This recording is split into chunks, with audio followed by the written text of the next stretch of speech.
A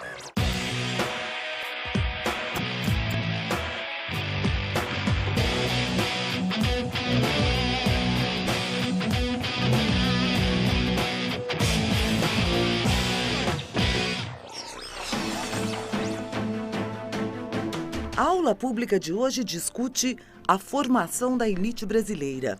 Neste programa, gravado na Universidade Metodista, em São Bernardo do Campo, quem fala sobre o assunto é Gessé de Souza. Doutor em Sociologia pela Universidade de Heidelberg, na Alemanha, Gessé foi presidente do IPEA e, atualmente, é professor titular da UFABC. Ele é autor do livro A Elite do Atraso, da Escravidão à Lava Jato. A escravidão é um período fundamental para compreender o Brasil. Desde o início da formação social brasileira, as relações de poder atenderam à demanda dos mais ricos. Ou seja, a elite brasileira se estabeleceu no decorrer dos séculos a partir da exploração do trabalho. Com essa organização, a classe média e os mais pobres sofrem com a desigualdade. Pesquisadores acreditam que no Brasil, a escravidão deixou marcas estruturais nas instituições, como o judiciário e o legislativo. Mas afinal, por que da escravidão à Lava Jato existem relações de dominação e poder? A elite brasileira faz a classe média de tola?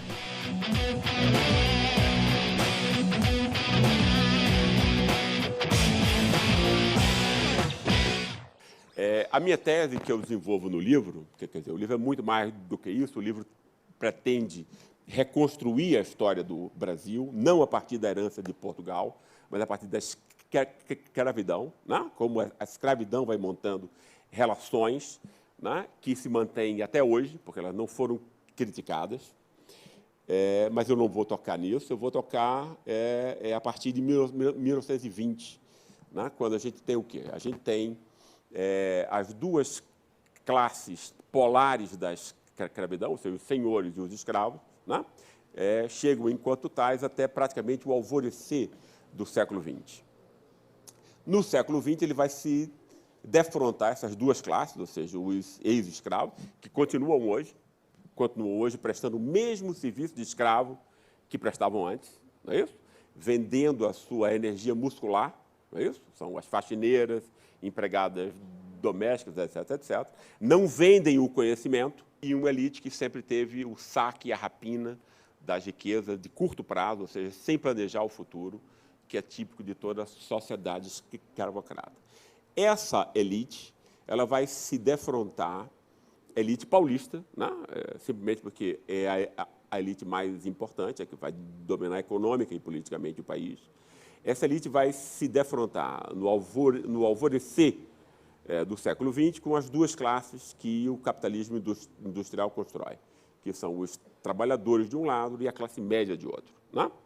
Com a classe trabalhadora, essa elite vai se comportar como ela se comportava com os escravos, e com os novos escravos até hoje, ou seja, na pancada, no engano, no engodo, na arma, etc. Isso foi exatamente o que foi feito com a primeira grande greve que houve entre nós, foi de 1917, aqui em São Paulo. Mandaram descer o sabre, né, matar trabalhadores, fizeram um acordo, não cumpriram. Com a classe média, a elite viu que a conversa era outra, né? Por quê? Porque a classe média tinha maior poder de fogo, maior organização, etc. Se nós lembrarmos do primeiro grande movimento político de classe média entre nós, que é o tenentismo, que é de 1920, era um movimento que abrigava as mais variadas orientações políticas, da direita à esquerda, né? Por exemplo, de lá vai sair Luiz Carlos Prestes, que vai ser depois o fundador do Partido Comunista Brasileiro, né? Ao mesmo tempo, tinha gente que estava à direita de Getúlio Vargas, tem gente que vai seguir Vargas, ou seja, tinha o moralismo da classe média era não necessariamente conservador, né? Não necessariamente homogêneo. A classe média não é necessariamente conservadora, nem muito menos homogênea. Não é isso? E foi o tenentismo que foi a base popular da Revolução de 1930, ou seja, a revolução que vai retirar da elite paulistana, né? A elite proprietária paulistana, os grandes cafeicultores, os donos das fábricas que já existiam aqui, etc., vai retirar dela o poder político, né? Com apoio da classe média. Não é isso? Foi uma lição que a elite, né? A elite mais importante, jamais esqueceu. Não é isso? O foi que a elite pensou? Ora, se eu perdi o poder político, eu vou ter que construir aqui um poder simbólico para que isso jamais aconteça no Brasil de novo. Ela vai ser lacaia e obediente a essa elite econômica. Essa é a vida do Brasil e da vida política do Brasil dos últimos 100 anos. Como isso foi feito? Né? Isso é uma questão importante. Isso foi feito quando essa elite descobre que ela tem que sair, ela tem que controlar não só a produção material, ou seja, produzir café, produzir alimento, produzir tecidos, que era isso que essa elite produzia nessa época. Ela tem que produzir não só bens materiais, ela tem que produzir também o quê? Bens simbólicos. Ideias, opiniões, etc. Porque é isso que vai convencer a classe média dentro de um certo sentido. Então, você tem que criar fábricas de opinião, além das fábricas de tecido, de alimentos, que já haviam aqui. Tem que criar fábricas de opinião. Não? O que são essas fábricas de opinião? Ora, os grandes jornais, a grande imprensa, as grandes editoras, as grandes livrarias, né? Uma forma de você dominar o público letrado da classe média. Né? E isso foi feito. Os grandes jornais que existem hoje já existiam naquela época e faziam esse tipo de propaganda elitista. Não é isso? Agora, os jornais eles só distribuem opiniões e ideias, eles não produzem opinião e ideia. Não é isso? Quem produz ideias e opiniões são os intelectuais, os especialistas treinados para isso. Né? Essa elite resolveu o problema. Como? Funda a Universidade de São Paulo, né? Para ser a produtora das ideias do liberalismo conservador brasileiro desde então. Né? Da USP, que depois vai implantar, que vai influenciar, né, todas as outras universidades do país inteiro, em parte vai, inclusive, formar os professores das outras universidades. Né? Na USP, quer dizer, claro que tem outras coisas que a USP produz também, mas, basicamente, os dois conceitos que vão fraudar a sociedade brasileira e fraudar a classe média, né, é chamado patrimonialismo de um lado e populismo do outro. Né? No patrimonialismo, né, você inventa a história de que o Brasil vem de Portugal, a corrupção vem de Portugal, que é uma bobagem isso, é ridículo isso. Por que é ridículo? Porque você só pode ter corrupção no sentido moderno, ou seja, apropriação privada de um bem público, a partir da noção de soberania popular. Né? Só quando você tem a ideia da soberania popular que você pode ter a ideia de bem público no sentido moderno do termo. Lá era o rei que tinha terra mesmo, como era na França, como era na Inglaterra, não tinha nenhuma mudança. A partir desse acreditar nessa bobagem, você monta o quê? O patrimonialismo tem a ver com a noção, você desvincula a base do poder social real, que está no mercado, né? Que compra a política, e você diz que ele está no Estado. Não é isso? Então, você invisibiliza o poder real e as formas como ele oligopoliza, monopoliza a produção econômica, estimula preços, etc, etc. A outra questão, além do patrimonialismo, que inverte o mundo de cabeça para baixo, não é isso? Tem a ver com o populismo. O que é que o populismo diz? O pobre não tem consciência política, não é isso? Não é isso? Ele não só não tem consciência política, mas a sua liderança também passa a ficar suspeita, né? De sempre de estar manipulando e se utilizando de pobres que não têm consciência. Não é isso? Então, é como se fosse um farsante, um manipulador, etc, etc. Não é isso?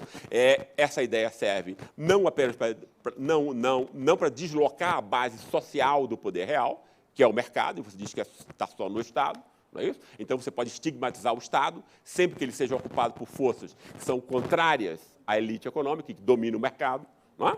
Então, você faz uma sociedade inteira de imbecil, não é isso? E você faz também a partir do populismo, quando você estigmatiza qualquer você estigmatiza a própria noção de soberania popular, não é isso? Porque ela vem dessa maioria, né, que você diz que ela não tem consciência, como se a classe média dominada pela imprensa tivesse.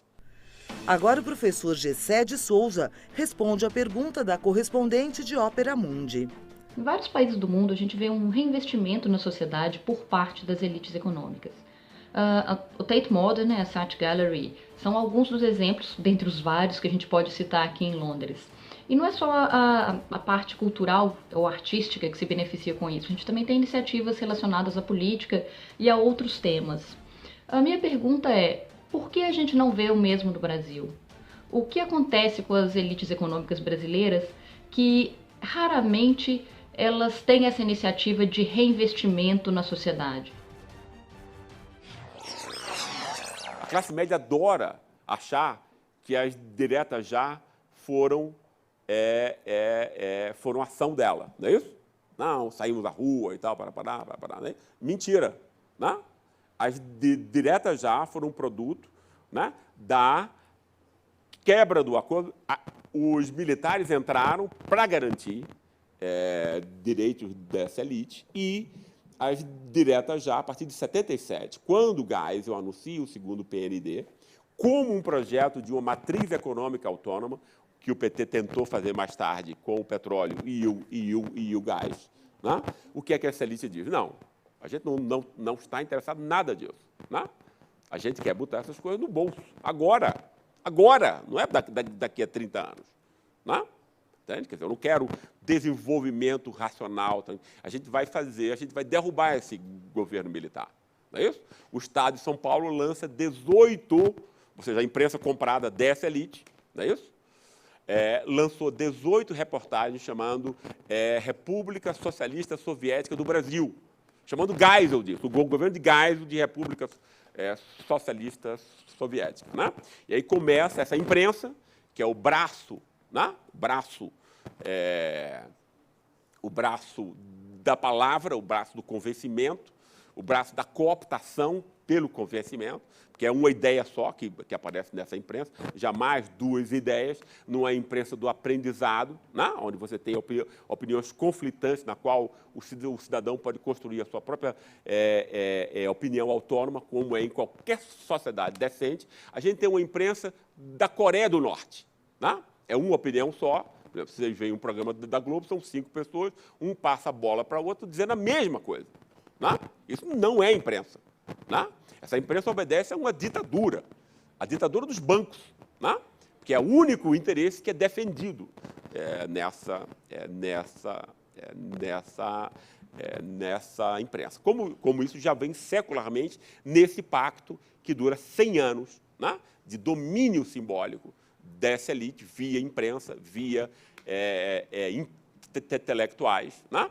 Quer dizer, como é que você compra um intelectual? É com dinheiro só? Não, não é como dinheiro. Você compra a consagração dele, né? Aí vai sair em jornais, depois vai ganhar prêmios científicos, depois vai ser consagrado, etc., né? Quer dizer, o intelectual você compra com a vaidade, né? Não é isso? Agora, a quem pertence o jornal, né? A quem pertence a editora, né? Quem é que financiam os prêmios, etc., né? É o dinheiro, né? É comprado, né? Fazendo de conta que, efetivamente, segue as leis intrínsecas do campo científico. É a mesma elite que não paga nenhum imposto. A crise fiscal não é uma crise de despesa, é uma crise de receita, né? Os ricos não pagam imposto aqui, não é isso? Né? A gente paga, a classe média paga, os pobres pagam, né? E é esse orçamento, pago pelos pobres, que vai ser pago depois, que vai ser dominado pelos ricos, né, para ser pago sob a forma de juros, os juros exorbitantes, mais caros do planeta, não é isso? Seja para a dívida pública, seja para o juro em tudo, que está embutido em tudo que a gente compra, né? Ninguém fala nisso na imprensa, né? O que a imprensa diz é que o juro alto serve para combater a inflação. É bom para o povo, não é isso? Não é isso? É assim que você faz uma nação inteira de imbecil. Na segunda parte da aula pública sobre a formação da elite brasileira, O professor Gessé de Souza responde a perguntas do público da Universidade Metodista em São Bernardo do Campo. No seu livro aparece a questão da imbecilização e da Lava Jato. Eu gostaria que o senhor comentasse, aprofundasse melhor essa questão da Lava Jato e da imbecilização. A Lava Jato primeiro destruiu o direito brasileiro, né? O direito nasce, historicamente, contra a política, né? O direito antes era só político, né? Ou seja, e o direito político é o direito do mais forte, né? Quem tem mais poder, tem mais dinheiro, tem mais gente para armada e tal, para você ganha o direito, né? Historicamente, na evolução, né, o direito se desprende. Na evolução histórica, o direito se desprende da política quando? Quando ela começa a desenvolver procedimentos que são jurídicos, né? Ou seja, tudo aquilo que a Lava Jato disse que implica morosidade, né, como presunção de inocência, etc., etc., né, no fundo, é a única garantia que o direito tem, né, de ter universalidade de tratamento, né? Presunção de inocência, direito à defesa, exigibilidade de prova. Ninguém pode ser condenado sem prova, como acontece no Brasil hoje em dia. O Brasil é medieval, né? Foi quebrado pelos agentes do direito, né? Agentes esses que chantageiam a política, né? E, por chantagearem a política, têm privilégios e salários que são os maiores do planeta. Não tem país que tenha um aparato jurídico policial que ganhe o que os brasileiros ganham, né? Claro, você está julgando a política, né? Isso fica posto. No golpe, logo depois do golpe, o Poder Judiciário recebeu 41% de aumento, quando ninguém recebeu nada, o pagamento de ter participado do golpe, né? É assim que o Poder Judiciário é arregimentado, né? Funciona, é pago por nós todos, mas funciona como advogado do capitalismo financeiro internacional, não é isso? Né? E diz que está combatendo a corrupção, né? Ou seja, estão reduzindo o país a nada, não é isso? Estão acabando com todas as empresas que aqui existiam, né? Porque corrupção existe em todo lugar, não é isso? E você combate a corrupção, né? Não é a empresa, são as pessoas que fizeram isso. Aqui acabaram-se as empresas, a inteligência brasileira, etc. Fruto, ação da Lava Jato, junto com a mídia, a grande mídia, especialmente com a Rede Globo, né?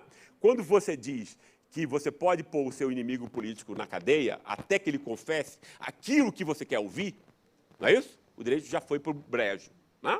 Porque o direito, o valor moral que o direito que o direito abriga não é nenhum valor específico materialmente. A própria ideia da universalidade é o fato de que a presunção de inocência vale para você e vale para o seu inimigo, né? Que a exigibilidade de provas vale para você e vale para quem você odeia, não é isso? Isso é a universalidade, o princípio da universalidade, que é a base moral do direito, não é isso? Foi exatamente isso que a Lava Jato destruiu entre nós, né? Fez uma regressão civilizacional de 1000 anos ao Brasil, né? Deixou o Brasil num caos moral, político e econômico, né? Essa é a grande obra da Lava Jato. Tomara que esse pessoal seja responsabilizado e punido, né, por essa traição, não à pátria, mas à sociedade inteira, ter empobrecido a nós todos, a nossos filhos e a nossos netos. Com o contexto todo que você vem apresentando, fazendo a correlação quanto ao livro e alguns enfoques, me fez refletir na questão de uma música do Raul, né? Que ele fala que nós não vamos pagar nada e tem uma parte que é o dólar dele para o nosso mingau. Essa grande elite, a concentração que está na mão deles, é o povo brasileiro ou faz parte desse contexto que o Raul quis mostrar? Sem dúvida, essa elite ela é estrangeira e ela é brasileira, né? Ou seja, quando você vende na Bacia das Almas, né, tudo que está sendo vendido agora, né, isso, obviamente, é um acordo, né? Meia dúzia de grandes grupos estrangeiros, meia dúzia de grandes grupos nacionais, não é isso? E os lacaios do poder, que o golpe botou aí, não é isso? recebe malas de dinheiro por conta disso, né? Como a gente bem sabe. Mas são as duas coisas, né? E se a gente for ver a origem do golpe, tem uma coisa que nunca muda na América Latina. Os Estados Unidos estão sempre atrás de todos os golpes na América Latina. Não é isso? Por uma razão muito simples. A América Latina, para os Estados Unidos, é o quintal que deve produzir bens primários. Todas as vezes que houver na América Latina a tentativa de uma industrialização ou de um caminho autônomo econômico, como o PT tentou construir com os BRICS, etc., ele vai ser retirado do poder. Não é isso? Essa é uma lei, como uma lei da física, como uma lei da biologia, né? Historicamente, isso tem se mostrado assim, né? Então, você pega, como os Estados Unidos controlam todos os e-mails do mundo, basta mandar esses e-mails para os inimigos do PT, não é isso? Né? E que eles vão tocar o bumbo da sua imprensa comprada, não é isso? Vão chamar a sua classe média, que é a sua tropa de choque, né? E vão criar, né, um circo, uma encenação, né, e chama isso de povo, etc. A minha pergunta é referente ao que você falou da elite também, sobre que no Brasil é o único país que os liberais, os conservadores, os neoconservadores, os intervencionistas militares, os loucos no geral, se unem, e enquanto que em outros países da Europa não, os liberais se unem com a esquerda para lutar contra esse tipo de coisa, e aqui a gente tem essa unanimidade. Eu queria saber se é uma elite que realmente, a gente vê que o MBL se proclamam liberais e não são, né, realmente, e se isso é uma estratégia da elite. E fazendo um link também, que você falou que eles têm seus financiadores, eu queria saber se o astrólogo Olavo de Carvalho também é financiado por essa elite. O ponto principal do liberalismo, né, e o liberalismo passa por aprendizados, né, é isso? Quer dizer, o liberalismo começa como defendendo direitos individuais, etc., né, os direitos econômicos, né, individuais, depois ele passa para direitos políticos, né, e sob a pressão da luta dos trabalhadores, o liberalismo, junto com essa tradição, passa a defender os direitos sociais. Não é isso? Não? Ou seja, todas as pessoas merecem ter condições dignas de competição e tal, não é isso? Vários países institucionalizaram isso. Não? Nós não. Não? Porque o liberalismo aqui é para inglês ver, efetivamente. Não? Ou seja, se você pode botar o seu inimigo na cadeia, destruindo o direito, que é o ponto de partida inicial de qualquer liberalismo, né? Você faz. Né? Quer dizer, é um liberalismo, né, para você fazer de conta que você está macaqueando, né, entende? Aprendizados que você nunca efetuou efetivamente.